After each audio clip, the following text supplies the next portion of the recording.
Well, good evening and welcome to this live stream event on the 11th of January 2022. Martin North from Digital Finance Analytics here. Great to have you on board, and good to see so many on today. Very interesting conversation ahead, I think, as we look at some of the mortgage stress information that I've got to share with you. That's up till the end of the year.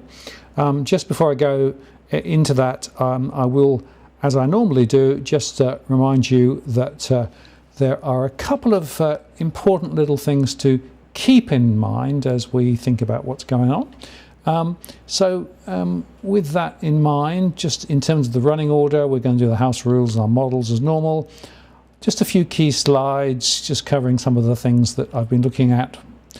Then the questions and answers, lots of time to ask me questions, and we'll try and cover some reasonable answers, hopefully. And sign off about an hour and a half, probably as normal, plus or minus. And in terms of the house rules, just remind you this isn't financial or indeed legal advice. This is a general conversation. I don't provide specific financial advice on this channel. Do play nice in the chat room. No racial slurs. We do moderate the stream. This is as at the 11th of January 2022 if you're watching in replay. If you'd like to ask a question, use @WalkTheWorld to make sure you get to my attention. There's always plenty going on. I do encourage chat in the chat, as it were, but I won't necessarily follow all of the streams in the chat, especially when I'm giving my attention to the slides. So just bear that in mind. But if you use @WalkTheWorld, there's a greater chance of your question hitting me. And I have enabled Super Chat as normal, which means you can get to your questions double the queue, or indeed make a contribution to the running of the show, as people have already, and those are greatly appreciated. They really do help to cover some of the costs of doing what we do here. Okay, just quickly on the old core market model, just to remind you that we're using data from the core market model here. That's our consumer surveys. We run those continuously, even over Christmas, New Year, so we've got data up to the end of December, and that goes into our core market model. That core market model then supports all the work we do, including the survey information, which I'll share with you today. We slice and dice the data all different ways, as I've explained on numerous occasions, but it's a bit like a Rubik's Cube, really. You can sort of look at it different ways. I've got a new view or two I want to share with you tonight as we go forward. Also, the core market model, of course, allows us then to think about what may happen in terms of scenarios, and those scenarios become quite important in terms of trying to work at what may happen next, and I'll share you some updated information on the scenarios. And also we look at the mortgage stress, the price trajectory, the buying and selling intentions, the migration, economic data like CPI, wages, employment, into the core market model through the scenarios, and that gives us information then at the postcode level, and I can share some of that as we go forward.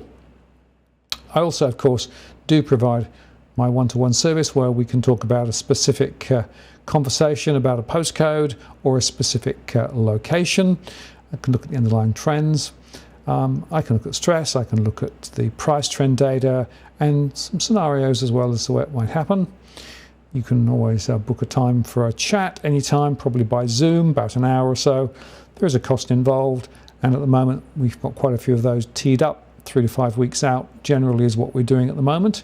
But if you are interested, contact me via the DFA blog and see what we can do. Now, when I come to the latest data, this is actually the retail turnover figures to November that came out today from the ABS.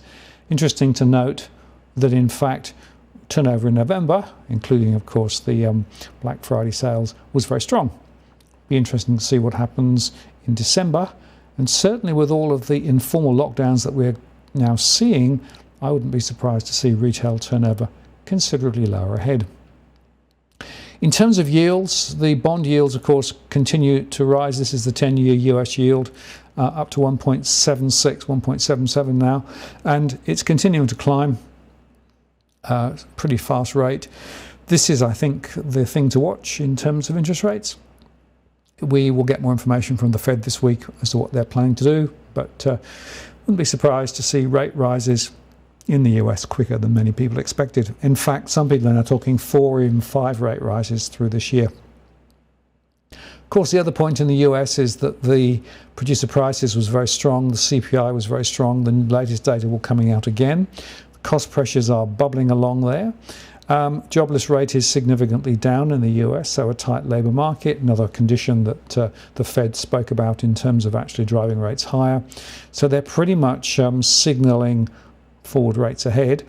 And of course, the other interesting question, that wages growth is already taking off. This is actually from Bloomberg, and it showed that in the US, average weekly earnings for leisure and hospitality and for retail trade has started to accelerate considerably. And that's really important, because what that means is that the real momentum in terms of inflation, which isn't just on the supply side now, it's actually to do with wages, is going to really drive inflation a lot faster and harder, and that's very important to watch. Haven't got the same here in Australia yet, but maybe we'll see it later. But certainly in the US, wages momentum in some sectors is very strong. Also, interesting speculation from Bloomberg that maybe supply chain pressures have peaked. Maybe they have, maybe they haven't. Looks to me as though there's more to be worked through there, and it may well be a number of months before things really settle down. The other point to make is, again, Bloomberg highlighted, maybe metal prices haven't peaked after all. People were thinking that maybe they'd adjust down, but maybe not. Be interesting to see whether in fact they do continue to move forward, and if they do, that could have a significant impact on inflation, but also on policy more generally. And interestingly, if you look at the US, the biggest rate element within CPI is actually rent. So that's the one in the middle here. And so rent is really bubbling away quite fast. Now, the problem with CPI calculations in the US is that the rent numbers are roughly 6 months delayed. And in fact, the consumer's rent of shelter data, which is not delayed, is showing very significant growth. Now, if that's true, then it means that feeding into the next CPI numbers and the next 2 or 3 in the US, rents will drive the inflation rate a lot higher. So hardly transitory now. And interestingly, of course, the housing-related stocks in the US have done very well. A bit the same here as well. But the question is that going to continue given now this change of trajectory? Also, just bearing in mind, again in the US, that the mortgage finance rate is still very low, although it's coming up a little. And the thing to bear in mind is if mortgage financing rates do start to rise, that's going to put a brake on price growth. The basic logic is if prices move down when rates go up and prices move up when rates go down, that seems to be the way it works. So if rates rise, expect prices to ease back.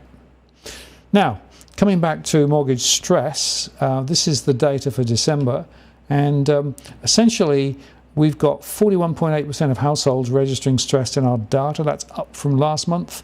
Not dramatically up, but up a little bit from where it was. And if you go back to February 2020, 32.9% then, you can see that we're still in new territory. I know somebody was saying in the chat beforehand that the stress levels are significant. Yes, they are. And the reason for that is that people have bigger mortgages, people have got more leveraged, in some cases multiple properties too, but their incomes have not really followed. And so that pincer movement is really what we're seeing, and that is showing also in the household debt ratio. This is the latest from the RBA. It's now at 184.6, so you can see now that the household debt ratio is up again. And just remember that that is misleading insofar that not every household has debt. Only 1 in 3 households have debt, so you really need to multiply it by 3 to give you a more definite household debt ratio for those that are borrowing. And in fact, the truth is that we're close to 184 times 3, while you're getting up to 5.5, 6 times the income ratio. That's pretty concerning. And by the way, that includes SME debt as well. If you just look at household debt for mortgages, it's worse. Now, this is the November data, but this is the December data. And so what I've got here are the main movements. Again, what I've done is to look at it by state first of all, and I've broken it down by mortgage stress, rental stress, investor stress, and financial stress. Where the yellow highlighting is, that means that the stress has gone up. So you can see that for mortgage stress, it's South Australia, Tasmania, Victoria, Western Australia, and the overall stress is higher. For rental stress, higher in New South Wales, higher in Queensland, a little lower in other places. If you look at investor stress, so that's property investors, investor stress is up in New South Wales, and in Queensland it's down in the other locations. And overall aggregate financial stress is up in New South Wales, up in Victoria, up in Western Australia, and up overall, slightly down in some of the other places. Now, just to remind you again that when I talk about stress, I'm talking cash flow, money in, money out. So is the money coming in, covering all of the costs of outgoings, including the mortgage or the rent or whatever, or are they actually struggling? For investors, we take account of money coming in from rents, the occupancy ratios of the property, and also whether they're trying to sell their investment property. And financial stress is an aggregate measure of all of those different elements, differently weighted to try and give an aggregate view at the state level. And so the financial stress is, if you like, a top level. Investor, rental and mortgage stress is next level down in terms of the percentage of households. And some of these percentages are worryingly high. Now, we can also then look at the let's go there we go. We can also then look at it by segment, and again I've done the same issue of highlighting where it's gone up. So the battling urban and the disadvantaged fringe, so those on the edge of town, more stress than last month, and young growing families, including first-time buyers, more stress than last month. Within rental stress, we're seeing mature, stable families and multicultural establishment. These are first-generation Australians, migrants, of course, and also young affluents. So they're the younger, more affluent sector of the population. Those are the three where rental stress has gone up. It's gone down in a few other areas. Investor stress is highest among exclusive professionals, and that's because quite a few of them have got multiple investment properties, not many of them necessarily all let out at the moment, particularly if you've got apartments. And young affluents, so a lot of young affluents who have gone into the investment sector highly leveraged and are finding that they can't let the properties out like they might have wanted to. And overall financial stress is highest amongst young growing families, including first-time buyers. The young affluent, so this is the issue of younger people, are definitely those feeling the bulk of financial stress at the moment. Others quite high too. And then you've got this battling urban group. These are the people on the edge of town. These are the people with considerable pressures on their incomes, and quite often with multiple jobs, and most exposed to multiple jobs having difficulty in terms of not meeting hours that's required. And I'll make a general point that we're still seeing incomes compressed. We're still seeing cost of living rising dramatically, much faster than the official CPI numbers, and we are seeing bigger mortgages and more leverage, plus of course in some cases now some fixed rates are going up. That's all factored into the modelling. So unfortunately it's looking pretty wobbly at the moment, and I think we're going to see some more difficulties. I've said consistently, with interest rates rising, the chances are that we're going to see more stress. And of course with the COVID now coming back, and therefore the unofficial close downs and shutdowns coming back into force, that will put more pressure on many households. Now we can look at just briefly the mortgage stress by postcode, and WA is at the top of the list this time, 10,000, 69% of those mortgage stressed in postcode 6065. Then we come to New South Wales, places like Liverpool with quite a few there, more than 10,000 stress. I've sorted it by the number of households that are stressed. Then we go to Toowoomba in Queensland, 9,800. Then we go to Narre Berwick, Ferntree Gully in Victoria. A lot of Victorian postcodes near the top of the list still. Then we go to Ballarat and places like that. And then we go to Western Australia, like Wattle Grove, Wilson, Kenwick, Beckenham. And then we come back to Victoria again, and Hoppers Crossing, Delaney, Sydenham, places like that. Pakenham, Point Cook, Derrimut, and so it goes on.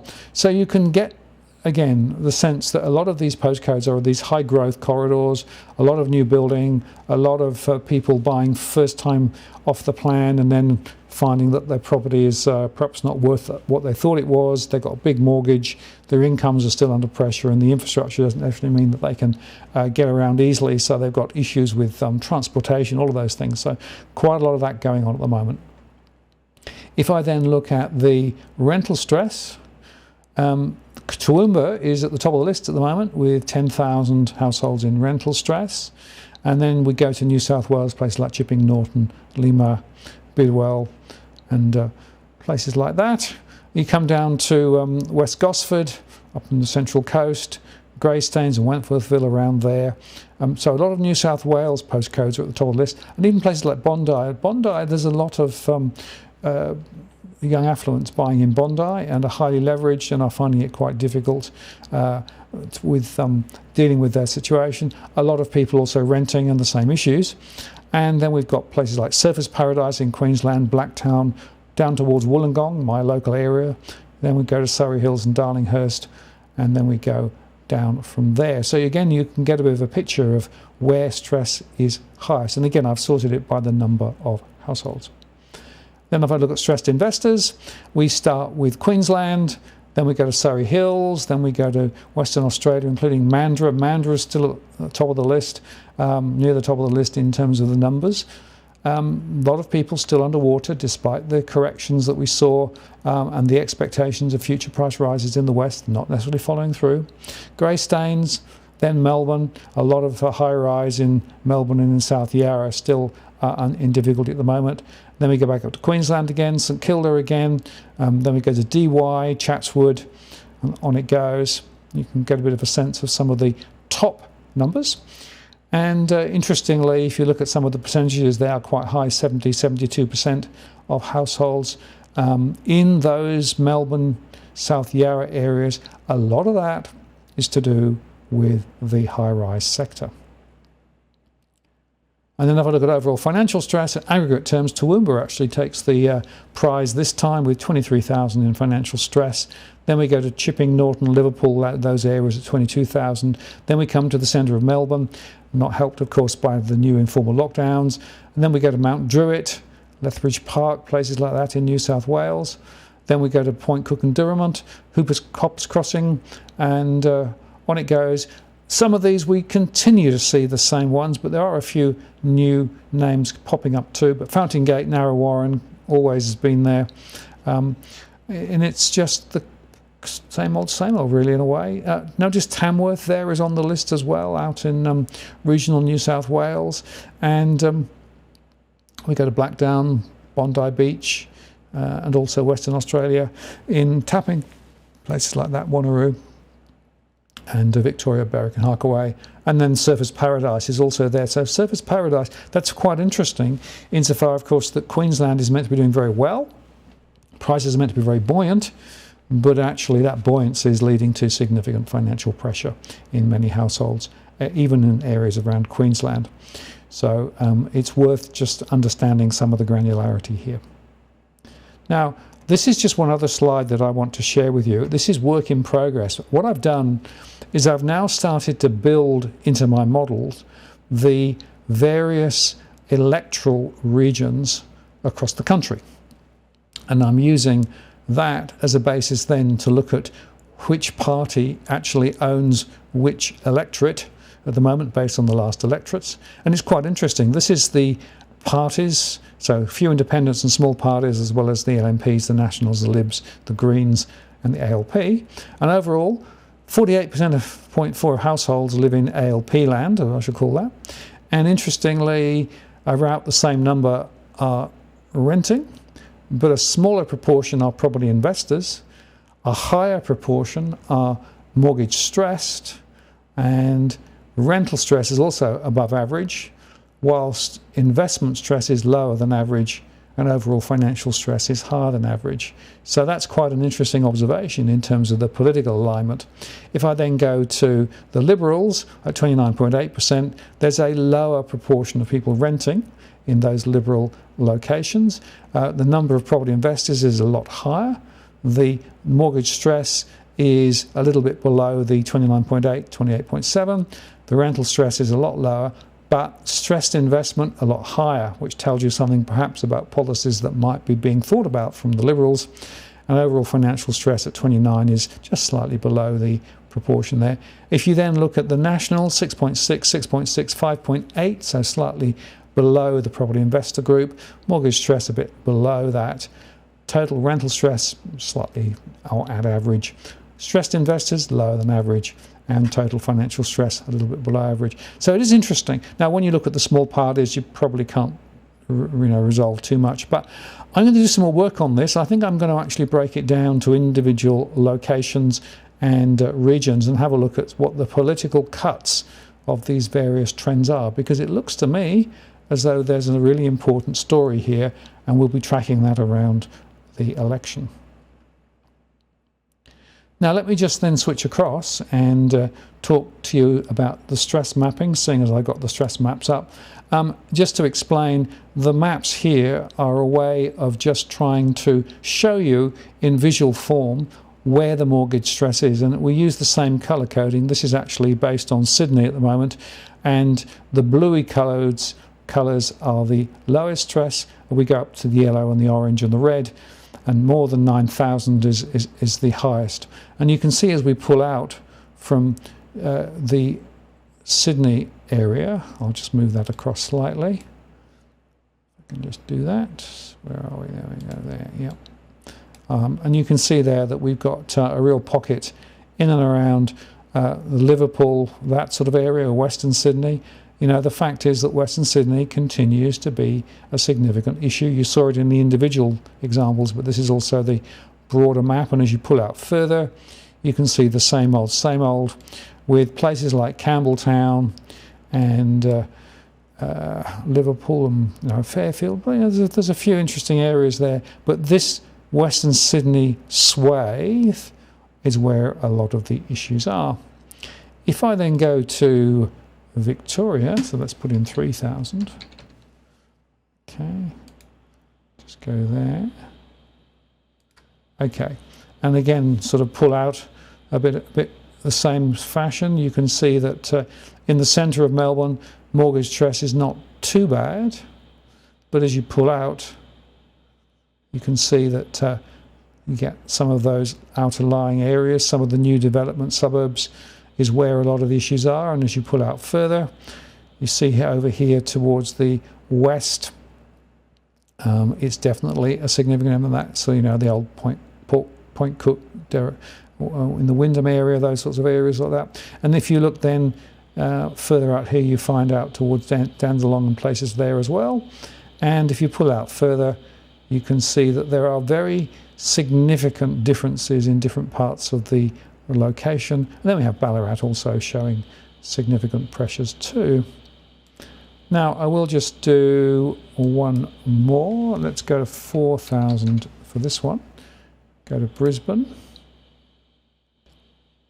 I guess the point I'm trying to make here is that you have to go granular really to understand precisely how this is all working. And again, as I pull out from 4,000 in the centre of Brisbane, you can see that close in, stress isn't too bad at all. But as you pull out, you start to see one or two areas where there's more pressure on households. And indeed, as you pull out towards the west, or indeed even for south and north of Brisbane, you start to see somewhat higher levels, although generally the overall levels of stress in and around Brisbane are not necessarily as significant as they are in some other areas. But here you have the old Toowoomba, Ipswich and those sorts of areas where there is definitely more stuff going on. Now, let me then just quickly go to rental stress and just switch across to there. So again, I'm showing the same data now, but this is actually now rental stress. Again, I'm starting in Sydney, and you can see there that rental stress is a significant pressure in and around areas of Sydney. And some of those in the centre of town, that's a lot of high-rise apartments, a lot of issues there, of course. But as you go out west, again, you start seeing the same old problems. And it's also worth highlighting that even in the sort of the Bondi area and around there and around Woollahra, there's a few issues too, beyond Parramatta. And again, as you pull out, you start to see those areas where there are stress areas. Central Coast is a real issue. We've got issues in the Canterbury area and Parramatta and beyond, over towards Blacktown.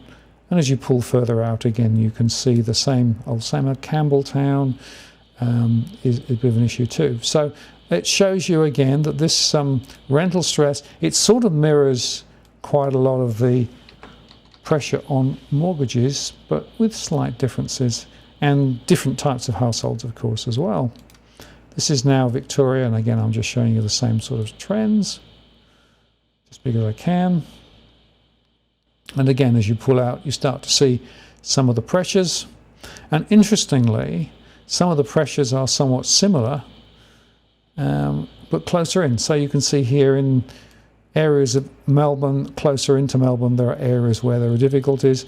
As you pull out again, you can see the same representation. And again, in the Wyndham and surrounding areas, there are significant issues down in Dandenong. So there is a bit of a mirroring.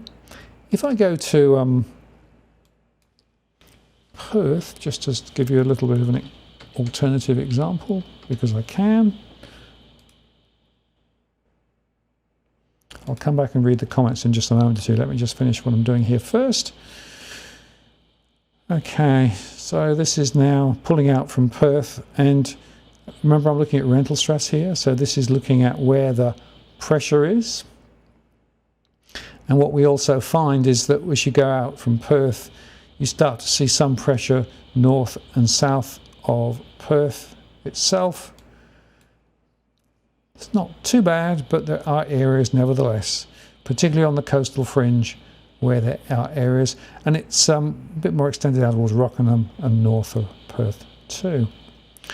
And I will just briefly switch to my other one, which is the investor stress map. I have these available, and there I'm looking at again Sydney 2000. So not surprisingly, with the rental stress, we're also seeing property investors who own property in the centre of Sydney struggling, definitely struggling at the moment. These are property investors. We see also places like Lane Cove where there are issues. Mossman, there are some issues as well. And in fact, if you look out towards Strathfield, you've got issues there. Some down towards Randwick as well. So you can see these hotspots where in fact there's a pressure on investors. A lot of it's high rise again. And as you go further out, you can see Western Sydney is also registering. The Northern Beaches is also registering as well. So there are significant areas. Now, I'll make the point, if you look at the listings for high rise, there are significant numbers of listings in some of these hotspots. So there are now property investors who are definitely desperate to try and get out. And I'm seeing that in my surveys too. If I go to Melbourne, just to show you that too, it's a somewhat similar point where again in the centre of Victoria, 3000, 3006, same issue, pressure on high rise particularly. And so a lot of property investors are in some difficulty trying to work out what to do. Should they sell? Should they not sell? Should they try and let at a lower rental, or should they just try and walk away? So it's very important to understand that this stress is very much the mirror image of the rental stress I showed you earlier on. And it's interesting that if you come out further, if you go to places like Frankston and Casey, there's hotspots there as well. And in some regional areas, you see the odd hotspot too. But a lot of it is in and around the centre of Melbourne. So there you go. That's just a little bit of a flavour of what's going on. And before I go on and look at the scenarios, why don't I just have a look at some of the comments, and we can begin to perhaps comment on some of those things. So Cross Stitch Ange asks, can you compare the same areas 2 years apart? Yes, I can. I could create animations that showed the movements over time. It's just quite complicated because the maps have to be built for each one. But certainly if you go back 2 years, the stress maps were very different then, and I do have the ability to do that. It is quite interesting just watching how things have moved around. What I would say to you is the most interesting correlation is the relationship between rental stress and property investors. That's definitely a linkage which I think we have to do more work on.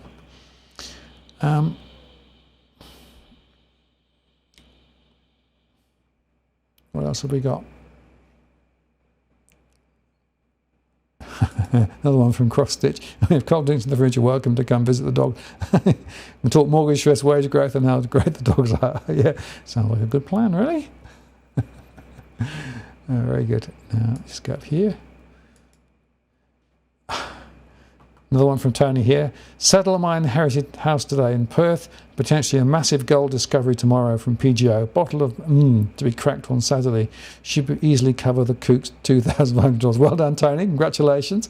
And great news on that. And thanks very much for the super chat. Really appreciate it. Congratulations on settled and everything else. That sounds good. And gold, great. Appreciate that. Besides, looks like central Sydney rental projections don't meet expectations. No, it's very interesting. If you look at the theoretical gross rental yield that everybody quotes, that is nothing like the real returns that people are getting, because of course it doesn't include the cost of the mortgage. And the problem is that many of those properties in and around CBDs in Victoria and New South Wales, particularly close to the centre of town, they have not been able to let them. So the theoretical yields are a lot lower, and in fact I've got data in my model that shows 50 to 60% of people in those areas with returns below waterline in terms of cash flow. So they're banking on capital growth to try and actually make a return. If the capital growth isn't there, then property investment doesn't make any sense at all.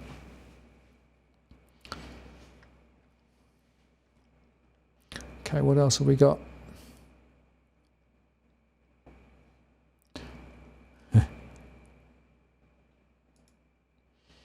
Adam asked about Parramatta.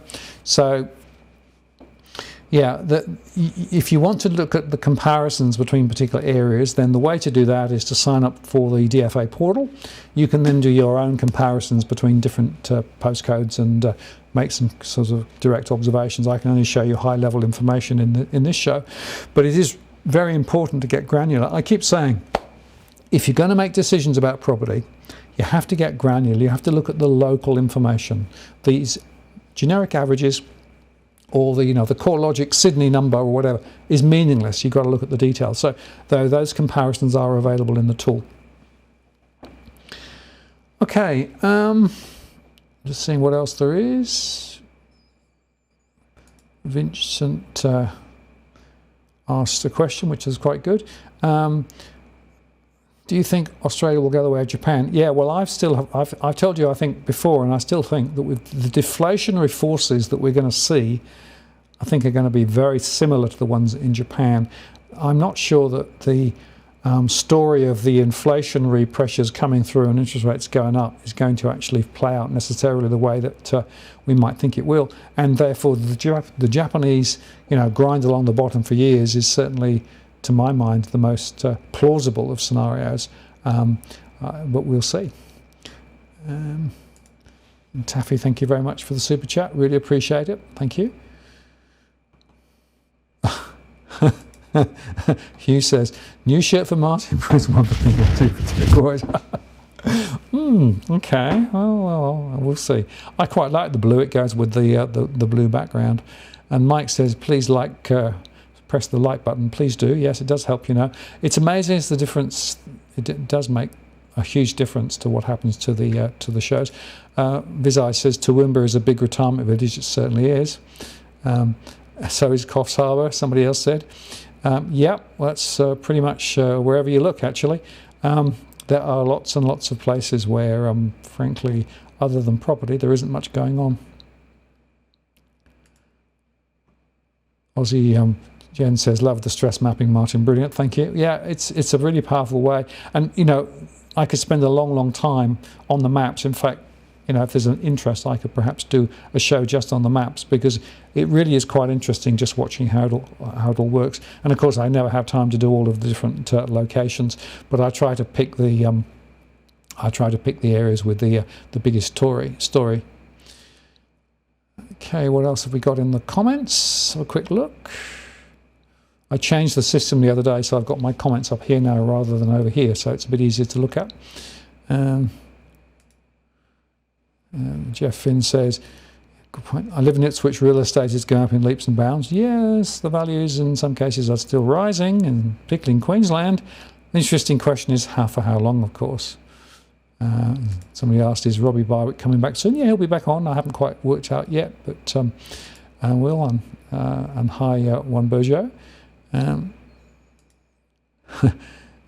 Cross-stitch answered, I read an article this week that people are revenge shopping, splurging heaps after being cooped up for 2 years. Yeah, to an extent, although actually if you look carefully in the CBDs, the amount of shopping that's being done is way, way down compared with where we were. Joe says, Wollongong unit prices? Yeah. Let me come back to that. I've got data. I should explain that the DFA detail portal, it hasn't been updated with the December data yet because the developers are actually still on leave at the moment. So that'll be up in a few days. I've got the November data, so I can share with you the November data for Wollongong. Let me just have a go at that. Let me go here, go here. Okay, let me just see whether I can get Wollongong up. Make sure that it works. Okay, so if I push on that, there you go. So that's now Wollongong. Let's make the text a bit bigger so you can see it.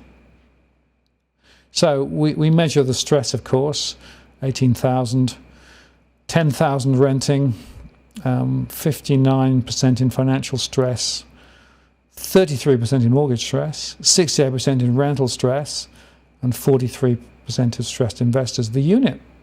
So we run three scenarios, the bullish, the neutral, and the bearish. So the best scenario is very little growth the next 12 months and then a bit of growth, maybe 3.5% over 24 months or so. So in the next 6 months, not a lot. The neutral and bearish cases are less positive. So it's either going to be sideways or down slightly. Houses, a little bit the same, although there's perhaps slightly more upside, up to 5%. So that's how the Wollongong situation. And again, if you sign up to the portal, you can get this information for every postcode, and you can look at the price changes, and you can make comparisons between different locations and different types of property. Okay. Yeah, public. Oops, let's go there. Public melody music centers in nuisance stress. Investment stress, which features ABC as skyrocketing price. Yes, but the interesting question, of course, is with big prices, investors have to pay a lot more to get in. And the question is, can they get the occupancy and can they get the rentals to make it all work? Very many people are struggling. And interestingly, the net returns in Queensland, if you look at investments, are much higher than Victoria and New South Wales. So at the moment, Queensland is still a better investment proposition, but if you buy at the wrong point, the wrong price point, you can still end up underwater.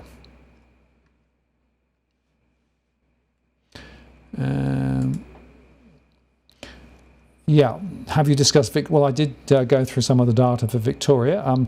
If you want to wind back, you can see where I went through the top postcodes in terms of stress, rental stress, investment stress, and financial stress, and I showed the Victoria maps. So everybody, thumbs up. And Joe said, awesome, thanks, Marlin. Glad to help. Okay. And I will just ask you, please, if you like the post, please do make your views known. It does really help to make the show spread and propagate through YouTube. Particularly at this time of year, it's very interesting that YouTube's algorithms are very, very stubborn because a lot of people in the Southern Hemisphere are just away on leave, which means that you basically don't get as much momentum as in other times of the year. So really, really important to like the post. Okay, Vincent's asked a very interesting question. Australian property market buoyant, where's all the funny money coming from supporting high prices? Well, there are three things. Firstly, we of course know that many people are getting bigger mortgages than they got 18 months, 2 years ago, so the banks were still lending. Now they've throttled that back slightly, but banks are still happy to lend big.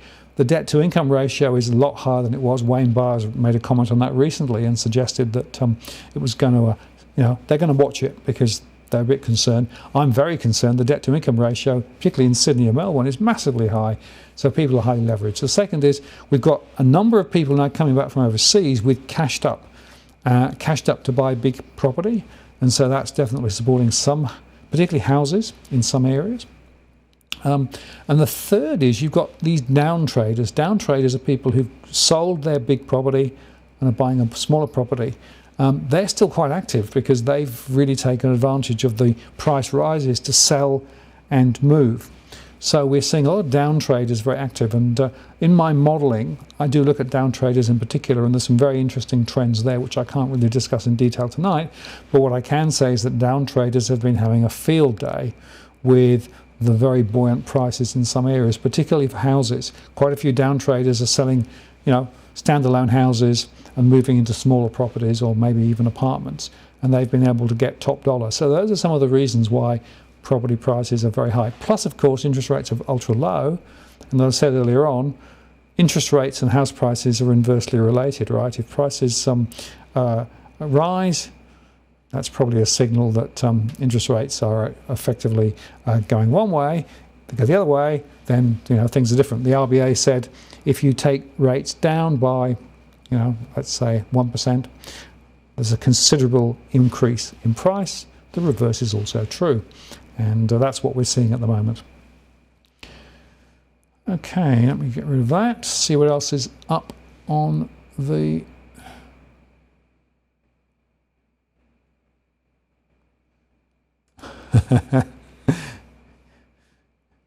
Thank you. Don't mind. Just keep hitting those. Hitting the like button. Hit it. Like. Please. Just keep at it. It's pretty important.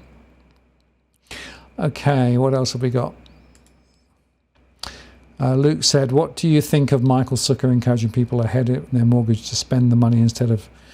Well, this is the fundamental issue we've got, right? The wealth effect is what this is all about. So essentially, the story is this: that the incumbent government is trying to get the economy to fire. They're trying to get people to spend. The way to get people to spend is to think that actually they feel more affluent. Why do they feel more affluent? Because property prices have gone up. And of course, we know that equity mate, in other words, pulling massive amounts of money out of your property, the ATM effect, has been very strong. And that's one of the reasons why there's been lots of momentum. Now, all of this conversation was around, well, a lot of people are saving. That's true. Many people have saved, but some people have not had the ability to save. They're pulling money out. I think it's a bit deceptive because the problem I always come back to with mortgages, and this is the thing that people don't want to talk about, is you've got to pay off the mortgage eventually, right? Unfortunately, in the neoliberal school of motoring, mortgages have to be repaid ultimately. And what that basically means is that you are going to be reliant on either capital appreciation to repay the mortgage, or you're going to be reliant on cash flow to repay the mortgage. Now, what I'm seeing quite often, and that's why stress is up, is a lot of people commit to large mortgages, but don't actually think through how they're going to actually make those repayments. Then interest rates start to move up, they get throttled because their incomes are not growing, and that then creates the momentum that leads ultimately to financial pressure. And as I've said before, and I'll say again, financial stress is not something that comes and hits you overnight. Almost always there's a series of factors that build over maybe 3 to 5 years, and that could be loss of a job or a health issue, or it could just be interest rates rising, or incomes being curtailed, or other things. Cost of living rising, all of those things work together. That's why I have to look at it holistically. That's why when I look at mortgage stress, I don't just look at the proportion of income going on the mortgage, like 30%, which is what some others do. I look at it holistically, because there are people who can manage quite comfortably at 40% of their income going on their mortgage, and they're not in difficulty. But there are also some people with 25 to 30% of their income going on a mortgage, and they're hugely stressed. So it's really important to get into detail. So I look at it in cash flow terms, and then I try and actually make an estimation as to how they're placed. And interestingly, quite a few people that I survey don't feel they've got a problem. When I look at it from a cash flow perspective, I see that they do have a problem. And that's one of the interesting education questions, right? A lot of people don't know about cash flows. They don't know about how to actually track their spending. There are some people who use apps and things to do that, but many people don't. And about half of the households I survey don't really know where they are. So when we actually ask them the detailed questions, that allows us to then build a bit of a cash flow, which allows us to form a view as to where they are. And interestingly, as I showed you earlier on, different types of household in different locations, in different scenarios, have quite different outcomes.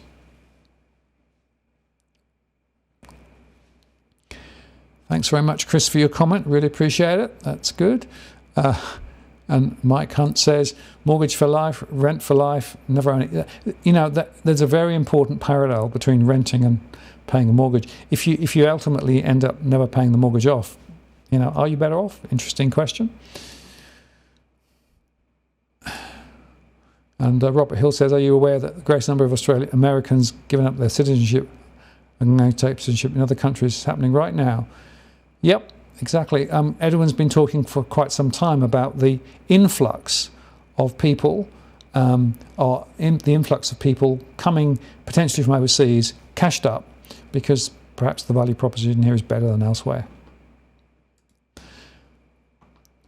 Will we see a slowdown of property price growth by the end of 22? I think we will. I'll talk about property price scenarios in a moment. There we go. And Luke says, being ahead of your mortgage is a safeguard if things go pear-shaped. Yeah, interestingly, some people do pay ahead. And of course, a lot of the banks major in on that and say, well, everybody's fine. You know, some people are 4 years ahead. So what you got to look at the distribution. There are some that are well ahead, but there are some that are not.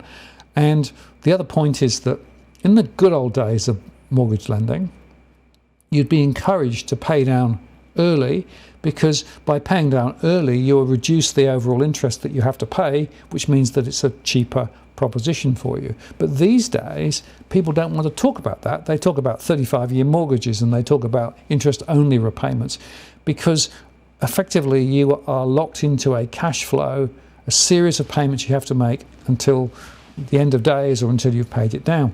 But the banks love people who just keep on paying and paying and paying. You are a cash flow.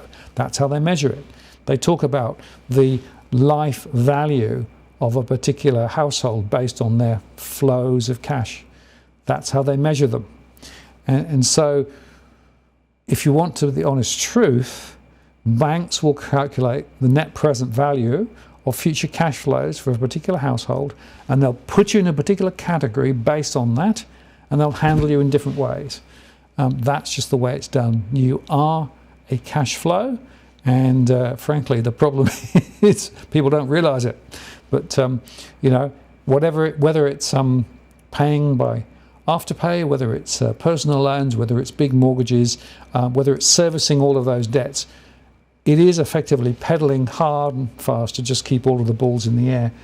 Hopefully, people will be able to do that, but of course, you've got no wriggle room if things go wrong, and that's what I always come up back to. Unfortunately, sometimes people do get into difficulty, and quite often it's the people who haven't thought through the what if things go wrong, that actually get into very, very difficult issues. And thanks very much, AJ, for your super chat. Greatly appreciated. Okay. Interesting question from Mike here. Will the capital cities be places of the past with people going for the tree change? There are a lot of people moving out, particularly Sydney, Melbourne. COVID has been part of that.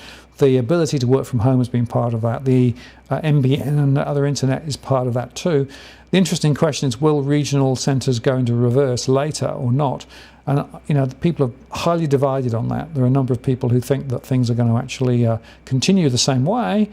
Frankly, why would you want to go back to the centre of town? I mean, I moved down here a decade ago from the centre of Sydney. I'd never want to go back. Every time I go back, it gets very crowded, very dirty, very quickly. So I like to come back down into the slightly cleaner air of the Illawarra. So maybe I'm not alone in doing that. Maybe I was one of the early ones to do that. But you know, with the internet connectivity and everything else, it can be quite easy to do things remotely these days. That's interesting. People overborrow and then leave it on offset. Does that really mean you're ahead on your mortgage? No, you're right. That's true. Being in an offset situation isn't necessarily ahead with the mortgage.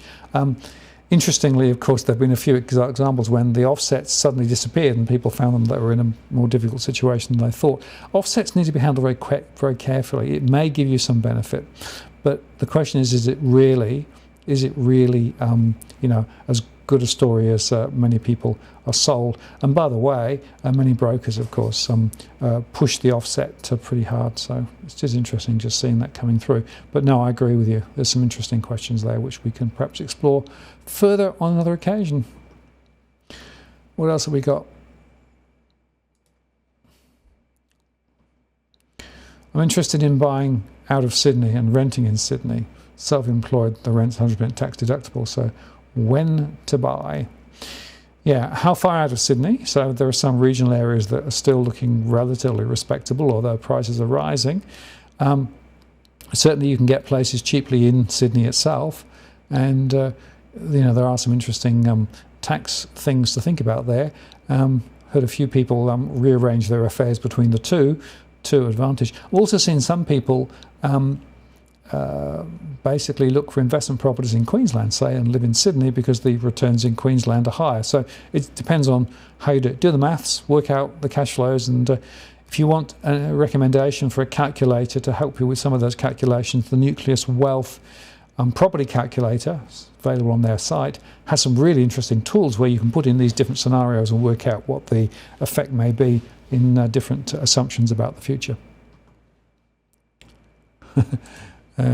Yeah, I'm not sure you really want me for PM. I think I probably would. I wouldn't be quite, what shall I say, aligned to many people's ideals as to what a PM should be. But there you go. Joe K says, I thought we were going to hear scenarios. Yeah, scenarios are coming. In fact, I was just about to pick them up. So let me go back to the presentation and I'll talk to you about my scenarios. Hang on. Just go over there. Go there. Okay. So the scenarios, let me just explain. Scenarios are not a forecast, right? This is not me saying prices are going to do X, Y. I always get really cross when people throw a particular scenario back at me and say, you said, right? Scenarios are just a way of exploring different futures, trying to consider the consequences, not as forecasts, but to facilitate understanding and debate. Now, none of those scenarios may turn out to be right, things change, but we use a framework from the core market model, as I said earlier on, and we update it each time. So I've updated it from the data today, and here are the scenarios. So scenario 1, which is what I call the RBA baseline, is on the assumption that they do raise the rate. I'm looking 24 to 36 months ahead, baseline from today. I think the unemployment rate, well, the official rate, this is the RBA driven, the ABS driven rate. It's not the true rate, of course. The true rate's a lot higher, 4.75. Mortgage stress down to about 34%. Low bank losses, house prices up 5 down to 15. They will do rate rises, they'll end QE. I think there's about a 10% chance of that coming true. No more than that. I think the best case, the one that's most likely, is we will see a slight raise in the RBA rate, but then effectively things will go pear-shaped. The unemployment rate will go a little higher. Mortgage stress will come back, but not dramatically from where it is at 38%. The losses will be higher, and I think in some areas there will be some increases in home prices, particularly for houses, but units will continue to go negative. There won't be that many unnatural acts in my central scenario. It does depend on who does what vis-a-vis the election.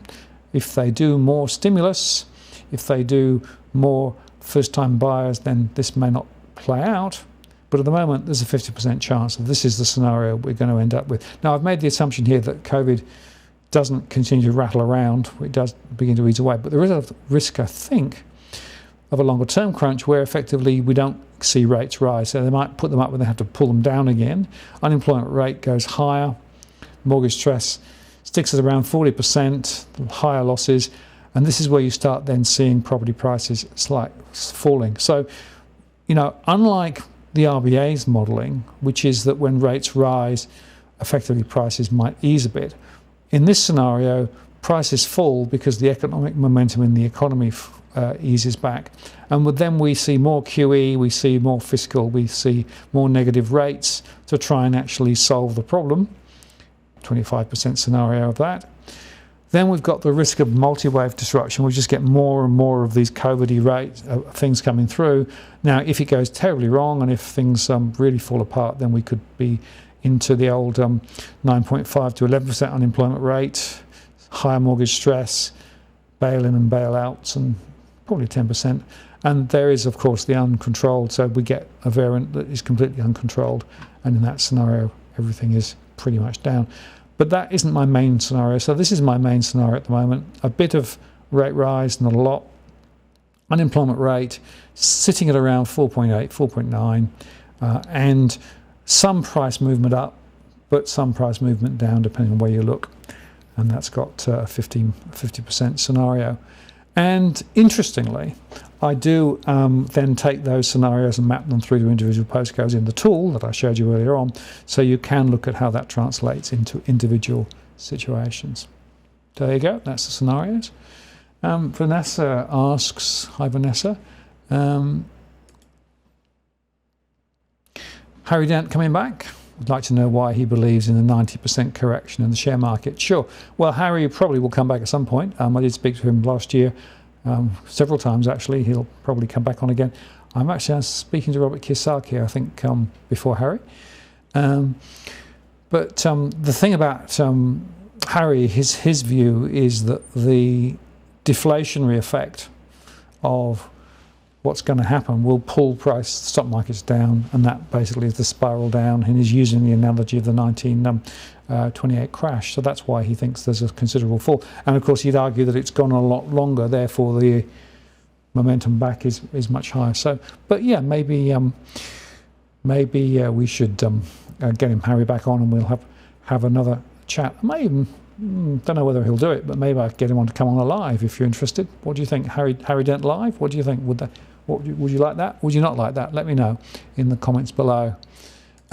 Shh, no Harry Dent. Okay. Harry Dent gives me a migraine. Yeah, pass on Harry Dent. Okay. Obviously polarizes the audience. Interesting. Now, Taffy4 says, these longer shows need a doggy cam intermission. Oh, hang on, let's see what we're doing. Any doggy cans? That's one doggy can. There we go. Meteor's still there. Hasn't moved. Unfortunately, Luna is still not there. Pass on Robert Kiyosaki too. Okay. There you see, you can't please all of the people all the time. And it was very interesting. I don't know whether you saw the show I did the other day, but I actually went through and analysed all the shows I did over last year. And it's very interesting that the shows that got the widest reach and the most reactions and the most views were the shows that were made in Australia with Australians about Australian things. The international shows from all sorts of sources, from Harry Dent and from Mr. Gold, Peter Schiff, and from where, they got reasonable audiences, but not nothing like the audience of our local shows. So I'm going to focus.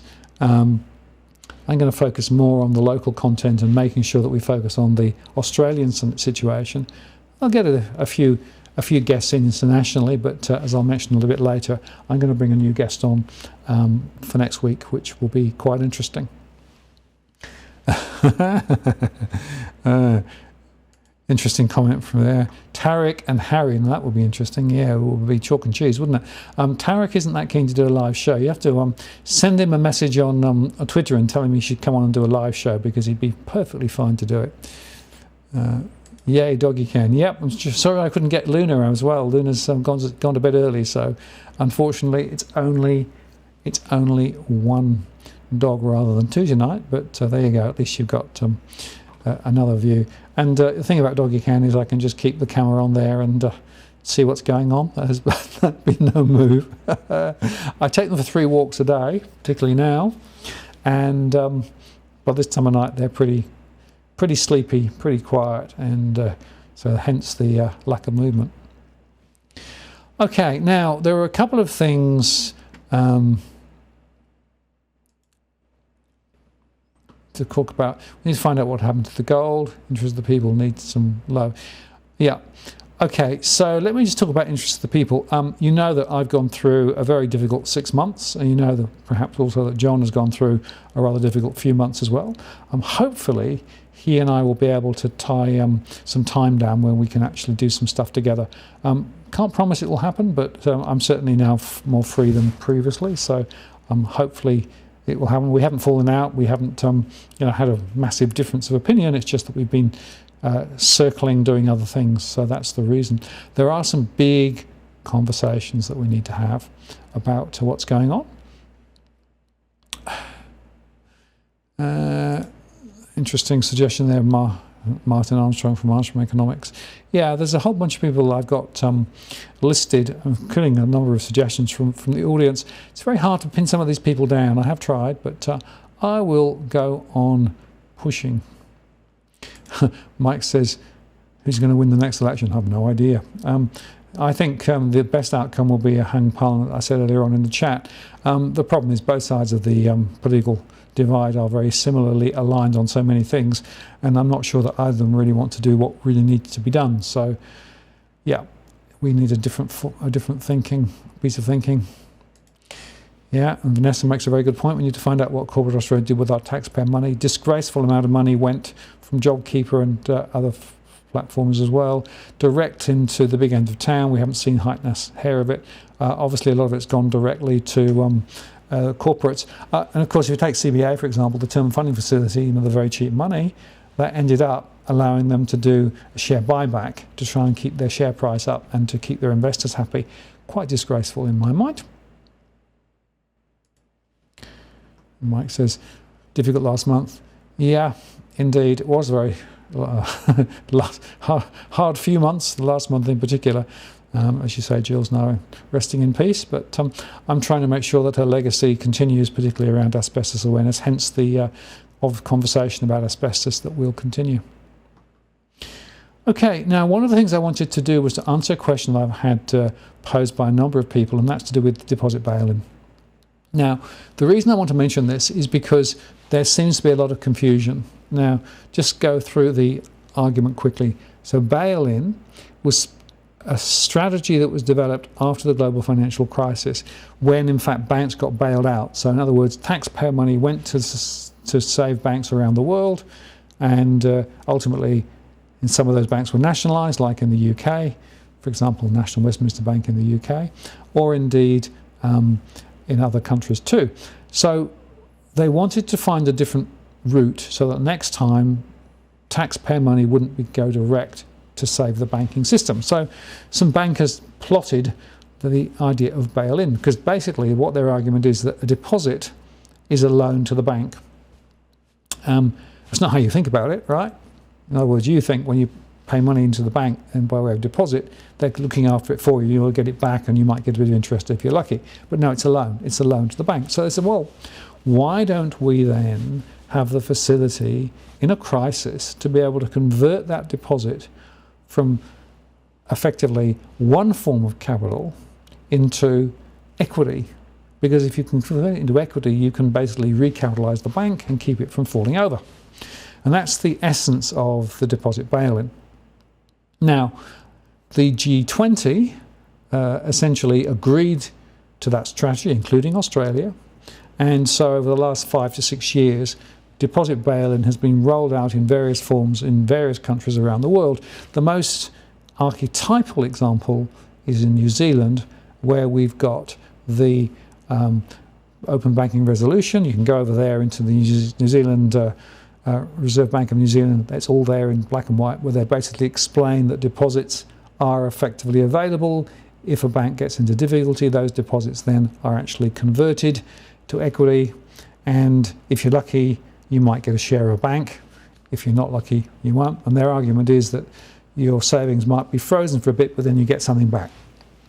How much you get back, what price you get, nobody knows. Now, in other countries, they've tried to implement it and not been successful, but in other places around the world, it's now embedded. In Australia, it's been fudged.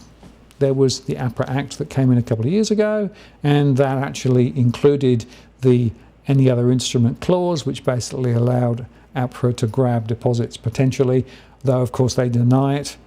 There's been attempts to try and actually put legislation in to close that any other instrument gap. That's still sort of going on. It never came back to the vote. And of course APRA saying, no, you've got to understand that we're looking after depositors. unfortunately, looking after depositors and looking after deposits isn't the same thing, right? Because effectively you're looking after depositors possibly by converting deposits into equity, because it means the bank doesn't fall over, right? So, and the other point is that there is a deposit insurance scheme that only is acted when the banks fail. So by acting on bail-in, you stop a bank falling over, which means that the deposit insurance scheme doesn't come in. Very complicated. So what we've been trying to do is to drive the clarity that we need in Australia as to whether in fact bail-in exists or it doesn't exist. And the net conversation is that there is complete ambiguity as to whether it does or whether it doesn't. We think that ambiguity is deliberate rather than actually a mistake. It's deliberately obfuscated, and so the applicants say one thing and people say, well, you know, it's never going to happen, blah, blah, blah. When it might in a crisis, who knows? Now, the point is this, that there is a simple way to solve the problem, and that is to just take away the any other instrument clause from the APRA legislation. If you took that away, then it's clear that deposits couldn't be bailed in. So the question is then, is there a risk of deposits being bailed in Australia? There is a theoretical risk. In practice, what we saw over the last 2 years is the Reserve Bank basically bent over backwards to keep the banking system full of funds through the term funding facility and other things. So it looks to me as though there is really very little risk in the immediate short term of deposit bail-in, but it's not a zero risk, and that's the problem. Then the other question that people ask me is, well, what about deposits for businesses? What about deposits in current accounts? And et cetera, right? And the problem there is it's very unclear as to precisely the scope and intent of bail-in in Australia. It's clear in some other countries. In some other countries, business accounts and business deposit accounts are also caught. Not clear here. And the final point to make is there have been examples, of course, in Europe where in fact bail-in was used to bail out a particular bank, and 4 or 5 years later, in some cases, depositors got some money back. In other cases, they never did. So it's a very unsatisfactory situation. But remember again, it's designed to solve the problem which we had around the global financial crisis of money from taxpayers having to go to banks to support the banks because they're too big to fail. So what do we need? Well, there's a few things we need if we're going to solve this. The first is we need a banking system that's fit for purpose in terms of providing real banking services to real people, rather than all of this sort of speculative stuff, because many banks are tied up into a lot of speculative derivative activity, and that means that effectively they could suddenly find they've got a big hole in the balance sheet, not because of risky lending to mortgages, but because of speculative activity in the derivative sector, which is a huge market, right? So teasing that apart and saying, no, banks should actually be providing meat and potato lending. There's a thing called Glass-Steagall that addresses that, and you'll probably be familiar with that. The other question, of course, is, well, then do we need a banking structure that actually provides real banking services to real people and real businesses? And the answer is probably yes. How does that come through? Well, it could be through the postal bank, or it could be through a public bank of some sort. And those are some of the other things that we're going to continue to be pushing this year. But the point I wanted to leave you with was that this whole deposit bail-in is horribly, horribly muddy, complex, and it's deliberate. It's quite deliberate in my view. And so every time you write to an MP, they'll turn around and say, no, nothing to see here, and then they'll quote, Wayne Byers, etc. And yeah, very convenient situation. So that's the sort of the long and the short. And I just wanted to cover that because I've had quite a few questions, both on live streams and out of sort of cycle in terms of people asking about that. So there we go. That's my little rant on deposit bail-in. It's a risk. And if you want to find out more about bail-in, just search open banking resolution in New Zealand, because there it's absolutely crystal clear. So New Zealanders have the highest risk of deposit bail-in anywhere because it's so transparent. And interestingly, the Reserve Bank in New Zealand says, well, that means that you as a depositor, you should actually kick the tyres on any prospective bank if you're going to give them any money, because not all banks are equally risky potentially, right? So suddenly depositors need to actually do a lot of due diligence on the banks, and then the question is, well, how do you do that? How do you get the information? Well, in New Zealand, they've put up a whole series of scorecards so you can actually compare different banks and different risk profiles. We don't have any of that in Australia. It's very difficult in Australia to measure the relative risk of individual banks, one against the other. And so, once again, lack of transparency, lack of openness is absolutely the heart of this in Australia. So that's why I continue to rant on about this, because it's a really big and important issue. So I hope that's made it a little clearer. Even if it's not transparent, at least it's clear as to where we are. And as Kylie says, it's old smoke and mirrors. Yeah. Should break them up. Smaller banks like the German system. I think that's exactly right. We've got too big, it's too big to fail, and the problem there is, of course, that ultimately it's not our interest, right? So the interests of the political elite and the big banks are all aligned. The interests of those outweigh ordinary Australians, unfortunately, at the moment. The banking system is not fit for purpose, and it's not actually supporting what it needs to be done in terms of investing in manufacturing, for example, investing in other new businesses in Australia, and providing the path for people to be able to actually fund what they need to fund to be able to actually, have the life that they want. And I'd make the point that it's the alignment of the Reserve Bank and APRA and the banks themselves that has allowed these house prices to balloon, because the debt bomb is just getting bigger and bigger and bigger. And why? Because it's the only game in town. The only game for banks at the moment, particularly those as they reduce their tentacles in terms of Asia and other wealth management, they've come back and back and back to just being basically big building societies. So it all comes back to lending more. And therefore, the RBA knows, and APRA knows, and the government knows, the Treasury knows, that the only game in town is to keep the banks lending. And that will go on for as long as people are happy to get into ever more debt. Which takes me right back then to what I said earlier on about the mortgage stress stuff. Why is mortgage stress so high?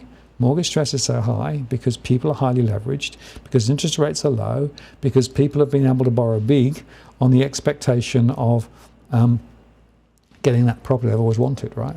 It's not actually healthy. It's drawing the momentum out of the rest of the economy. It's basically creating this massive distortion in our economy. And I said earlier on, what we actually have is a property market with a small economy bolted on the side, right? That's actually what we've got at the moment. Has to change. And the only way we can change that is to think differently about the structure of banking, to think differently about how banking is supervised. And that takes me then to my next point, which is I did a show earlier on about we need an inquiry into the role of the RBA and the role of APRA and the role of ASIC and the Council of Financial Regulators and how they work, because they're not fit for purpose. They're not doing what it needs to be done to support Australia and Australians. And so that's one of the things that I'll continue to push for in terms of getting people to understand that the current mode of operation of supervisory intervention in Australia, political and government intervention in the banking system is all designed to support the banks, not actually designed to do the right thing for Australia and Australians. Rant over.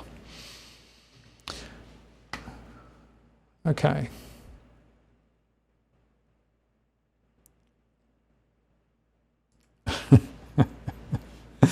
Great comment here from Madeline. This is why Gregorians hide their cash in their curtains under the bed. Yep, interesting question. Some do indeed. And in fact, it's interesting, the Reserve Bank said that more people are holding cash out of the banking system, right? That's why there are a lot of notes in circulation. And interestingly, in Japan, one of the really big booms in recent years has been home safes, because people hold more money out of the banking system and holding it in their own safe. So there's some of that probably going on here if you didn't know. Okay, well, we're running through to the end of the show. Gosh, it's a quick quick one tonight. Some Chipper said most New Zealand banks are Australian. That's very true, actually. It's a real problem. And Mike Hunk says he used to watch movies about bank robbers. Now the bank can rob you legally. Well, that's part of the issue, of course. And the real issue, is that the banks don't do the right thing. And remember the Royal Commission, that Royal Commission that we had 3 years ago now, where all of those issues were paraded in front of anybody who wanted to listen for months on end. And the report from the Royal Commission highlighted that banks were behaving badly, and that Frydenberg came out at the time and talked about the banks needing to reform and all those. Do you remember all of that? Well, how much of that actually happened? Almost nothing. So that's another case where effectively the banks played the long game, but very little has changed. The culture of the banks hasn't really changed fundamentally. And one of the things that I say quite often to people is, if you want to find a different culture, there are still some smaller organisations, particularly some credit unions and small organisations, that do have a much more customer-centric view of the world, a less risk-driven sense of the world, of what's going on. So sometimes I say to people, it's worth looking at some of those as well as some of the big guys. The big guys don't deserve our business. They don't reward loyalty.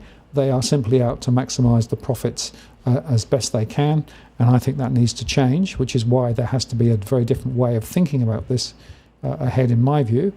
But hey, the only way to do that is to encourage people to switch and to go elsewhere. There are competitors who perhaps do a little better.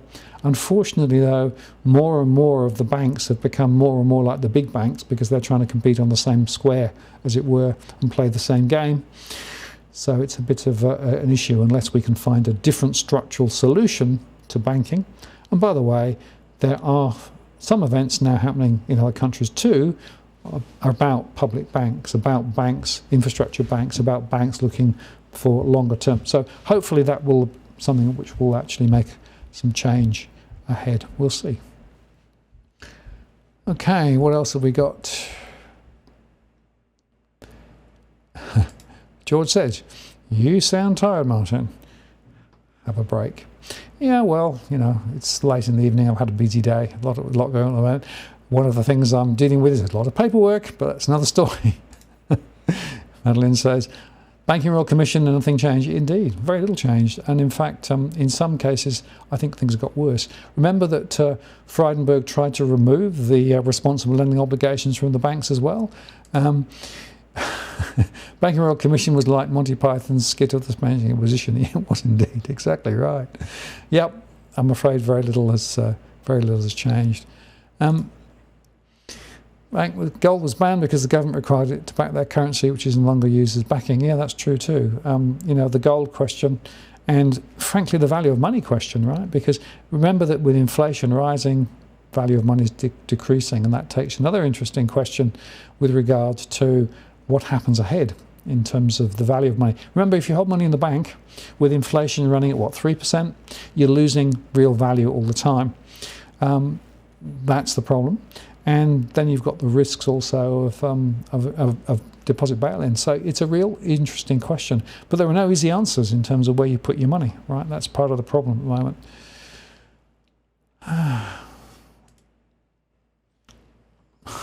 Thank you, appreciate that. And some important messages for people, hopefully.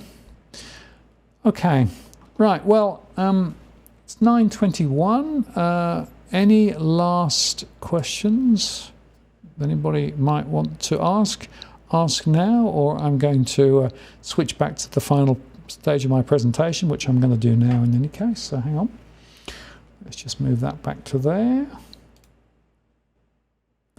Back to there. Okay. So, just in terms of the postcode tool update, that is available. The December data will be loaded very soon, and it will be available for those following us on Patreon. And the story is that there are some very important differentiated data down at the local level. I will also remind you that walktheworld.com.au is where you can find about the Walk the World funds, with Nucleus Wealth if you want some investment ideas. Our blog contains a lot of information. All our posts go up on our blog. If you haven't subscribed, you can go across there. And also, if you want to send me a note directly, you can do it on the blog using the little app there. If you want to support what we do on an ongoing basis, we run a Patreon program, different levels. The one that offers access to all of the tools is $50 a month, and that's available still. That means that you get all of the information from all of the postcodes, and you can make comparisons from one postcode to another postcode. Or if you'd like to support us through our PayPal, that's also available. Or indeed using the QR code if you want to send me Bitcoin. People do, surprise, surprise. And there's also merch if you're interested in merch. In terms of next week, I've got Evan Thornley coming on. Evan is very interesting. He's got an estate agency called Longview, and there was an article some time ago where he actually was dubbed the accidental agent, because basically he's gone into real estate, having had various other careers. He's got a very different view of property investing and all sorts of things. So we're going to have an interesting chat with him about property investing and all sorts of exciting things like that. So mark your diary for next week, and it'll be hopefully an interesting and useful show. Let me just go back and have a look at the comments and see what else is there. Thank you very much for the super chat, Middle Cove Motors and Tony. Thank you, good night. Have fun over in the west there. David Williams said, why don't you take a few weeks off? I probably will later, but there's so much going on. And I really get great pleasure from doing these shows. So for me, it's a very important part of keeping me sane. So that's why I do it, and note there. Thank you very much. Great. Yeah. And hold on. Yeah. Hey, you're not smooth. Robert Barwick says, any insights to the RBA review? Yeah, so thank you, Robbie. Very interesting question. Frydenberg last Friday was quoted in the AFR saying, yes, there will be a review of the RBA. Of course, the RBA came out about a month ago and said, well, we probably should do a review of yield curve control and our rate policy. So they're wanting to sort of atomise the review into something that's very narrow, right, and just focus on particular tools they use. Frydenberg said, no, there has to be an independent review. But after the election, well, there you go. And in fact, Labour also said they probably would support a review. Jim Chalmers said that. But the point is that just looking at the RBA is not enough, right? What we need to do is we need to look at the way that the RBA, APRA, ASIC, and the Council of Financial Regulators all interact, because it's the Council of Financial Regulators where they all sit around the table and hatch up plots together. And that's where the neoliberal thinking is driven from. And just looking at one bit of the puzzle isn't going to solve anything. Now, I have a view, by the way, that the model in New Zealand, where it's more coordinated through the Reserve Bank in New Zealand, probably makes more sense than Australia, where APRA can say nothing to do with me. They say house price isn't my problem. The RBA says house price isn't my problem, despite the fact that we know interest rates have a huge impact on house prices. So there needs to be a thorough structural review of all of that. Now, whether that's going to happen, who knows, but that's what the terms of reference should be. My guess is they'll come up with a Mickey Mouse narrow terms of reference, a bit like they did for the Royal Commission, and they'll do a bit of an external review. It'll be a sort of a ho-hummy sort of thing. And there'll be submissions. I'll make a submission, of course, but I'm not necessarily sure it's going to actually get very far.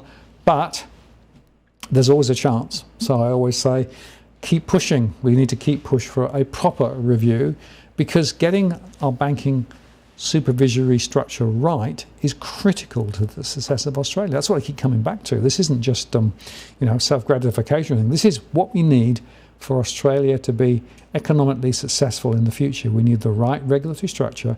We need the right banking structure. We need the right flows of funds into the areas that can make the biggest difference for our future, unlike now.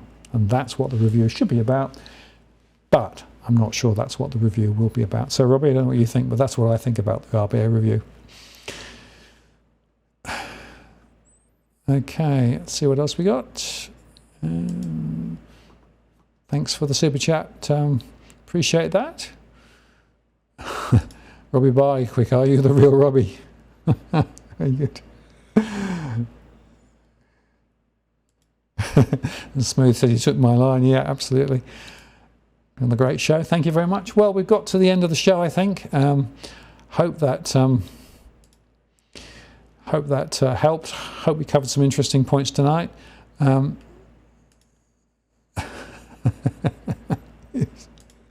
Thank you for that. I appreciate all the comments. People seem to be agreeing with me, so you know, it'll be interesting to see. So, thank you very much for spending some time with me this evening. I hope that was a useful show, and take care. I want to say again, thank you for all of those who've sent their condolences and best wishes over the last couple of weeks or so. It's really appreciated. I will continue to make shows in the immediate short term because, as I say, I get great pleasure from doing it, and it helps to keep me sane. At some point I probably will go off air for a little while just to recharge the batteries, but that'll be a few weeks away. I need to get some other administration done as well. Believe me, the administration when somebody's dying, it's only Australia could do this. I can tell you that. Anyway, thank you very much for spending some time with me this evening. I want to wish you well, have a good evening, and I look forward to seeing you on the next show. Be shows up daily, of course, or my next live show next Tuesday. This is Martin North from Digital Finance Analytics, signing off. We'll see you next time. Cheerio.